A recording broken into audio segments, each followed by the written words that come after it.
If you watched the last video, you'll know that we had to take the crank back out of the engine and take it back to the machine shop because there was an issue with the position of the new keyway that they put in. We've got that back now, and essentially what we're doing now is putting the engine back together for the last time, making sure everything's in the correct place, everything's properly timed. Let's get on with it. First thing was to clean any oil and debris off the lip of the oil pan.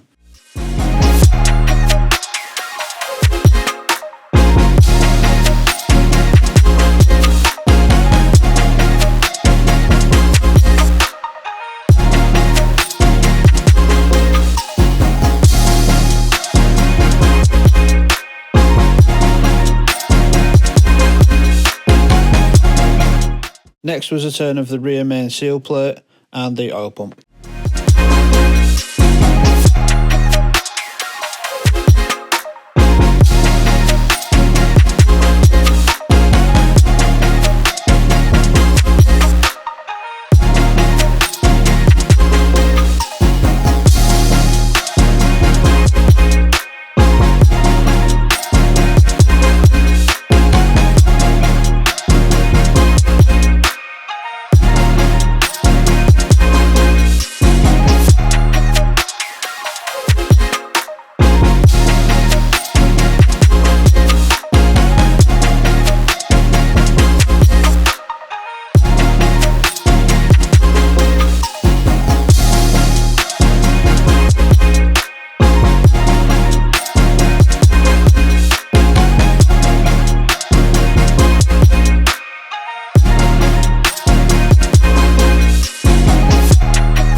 Here I'm removing the bearings from a block because we saw that when we took the crank out, some of them are moved and things like oil and debris might have got behind them, so it's best to take them out, clean them and make sure all the surfaces are clear before putting it all back together again.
Look, the crank is in.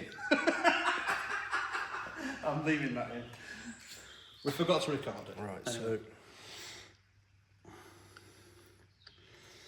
that's dead up and down now. Yeah. So if you bring all your rods up to the crank, start putting your caps on. Yeah. He moved a lot, didn't he? Yeah. So they're definitely free. Did you lube your rod caps? Yeah. Rod bearings. Yeah. Yeah, okay. Yeah, they're free now. We've fucking rotated it. As you just heard, the crank is now back in. The next step is to fit the caps, hand tighten the bolts, and then finally torque them down to the correct torque spec.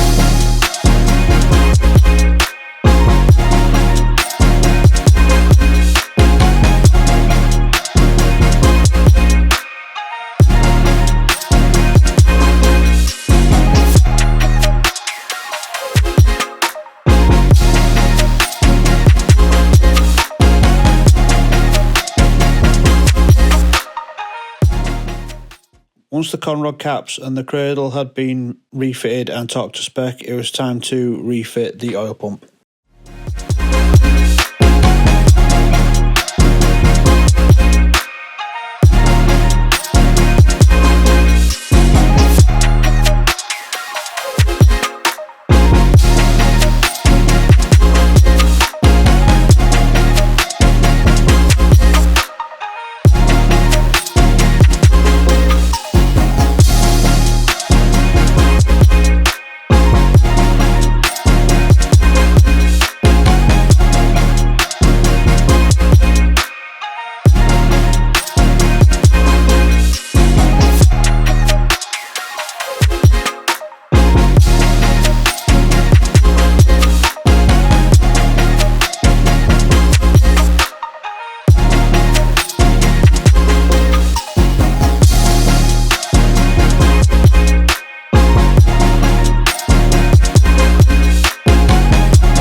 You're probably wondering why I'm fitting a new timing gear when there was one clearly fitted in a previous clip. The reason for this is that the timing gear had been left on by the machine shop when I picked it up, just to show me how everything was working and that they'd done a good job and everything. Unfortunately, it needed to come off so that I could put the oil pump back on, and now I'm refitting the timing gear for the last time. I hope. It's a new day. We now need to turn the engine the right way up so that we can put the timing belt on and make sure everything is buttoned up top.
Now that the timing belt is on and the engine's all timed up, we can finally fit some fresh spark plugs because they won't be coming out again.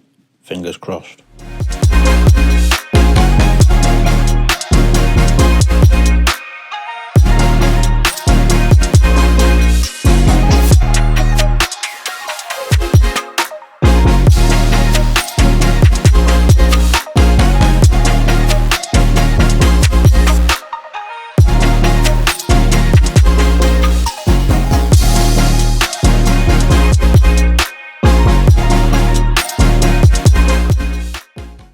The next job on the list was to refit the cam covers. They got a bit dirty and oily when the engine was upside down, so before I could put them back on and tighten them down for the last time, I had to make sure that all the seals and everything were clean and the mating surface was clean.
This is actually a really nice piece I found on eBay. There's a guy that makes these from Billet. Basically, it's an R8 coil pack holder slash cover. And yeah, it just replaces the one I had on there before. The one I had previously was good, but unfortunately one of the uprights had snapped, so you could actually tap it in the middle and it would make a horrible knocking noise. So I just wanted something that was going to be a bit nicer and a bit more stable.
There we have it. RB's back in one piece now. There are still a couple of more pieces I want to do. They'll be coming up in a future episode. One of them, to be honest, isn't that big a deal. It's just that I've got a new crank pulley to go on. Mainly because I thought the original one was knackered and it wasn't. So yeah, I've replaced that for no reason. But I've got a nice fancy piece to go on, so that's pretty cool. There hasn't been as much talking as I would have liked in the last couple of videos. This one and the one before it. The main reason for that is that from the point where we found that the engine wouldn't turn over by hand, obviously stress levels got quite high, and my focus then was less about trying to make a good video and more about what is wrong with the engine. I haven't really gone into the details in the video because it was quite difficult. We were rushing around trying to figure out what was going on, and it wasn't really something we could sit down and talk about. Essentially, we still haven't really found what the actual problem was, but we think that it was essentially because I tried to build the engine over a matter of months. That's what stopped it. Plus, we didn't take the cams out originally, so when it came to actually trying to turn over the rotating assembly below, in the bottom end, sorry, we weren't able to do that. So taking it right back and then having to take the cams out, that seemed to work well for us, because then it meant we could actually turn everything over, make sure everything was turning. We got to a point now where the engine's back together. It's all timed up and it's good to go. Things I would do differently in the future. I wouldn't try to build an engine over a matter of months, because I think that is what shot me in the foot essentially. Having all the parts ready to go, I'll try to start again. Having the parts ready to go and trying to build the engine in a couple of days makes far more sense now to me. This is the first time I've actually done any real engine work, except for maybe the head, because I've done the head gasket a couple of years ago. But this is the first time I've done any real engine work, so tearing it right down like I did and taking the crank out and having that machined and having to bring it back and things like that, I now realise that it would have been much better for me to be able to put the engine back together and get it all built and make sure it's timed and everything within a couple of days, rather than putting the bottom end back together, then leaving it a few months and then coming back to it and doing a bit more, a bit here and a bit there. This is things I'm still learning with building cars and stuff, and it's all a learning process for me. I'm not a professional in this, so it's just one of those things. But yeah, I think when you see other YouTubers who build engines over a matter of days, even when they've got to wait for parts, it's literally on a matter of days that they're doing them. So they'll start the engine, and then they probably ordered all the parts before they go, because they know what they're going to need. I didn't know what I was going to need. The only reason this came apart was because of the issue with the crank nose. Had I known then what I was going to need to do next, I would have tried my best to order everything in one go and then go from there. So going forward, if I ever need to do any engine work again, that's what I will do. I'll try and do my research first, order the parts I'm going to need, and then I can pretty much do everything in one hit. But having said that, I still think that I've done a pretty good job on it, considering it's my first time. I've tried to use as much reference material as possible, tried to find all the correct torque specs online, all that kind of stuff. All the bearings and everything that I put back in are stock bearings, so they're not the same bearings that I took out. They're new bearings, but they're stock ones, so everything works fine. As I said, we've timed it up and everything. The timing belt is on there, and we've rotated it a few times now, and it's rotating perfectly fine now. It could be that the first time round I got one of my torque specs wrong. I don't know, because I used all the same torque specs throughout. It might be that I read the wrong one when I was putting the cradle on, or when I was doing up the conrod caps, I don't know. But thankfully, we don't think it's hurt the engine, because we weren't able to turn it, so there was nothing there to be able to, cause any damage. Yeah, I'm waffling now. Thanks for watching. Hopefully in the next few videos there'll be a bit more talking again, and can't wait to get this back in that. But first, there's a lot of work to be done on that chassis.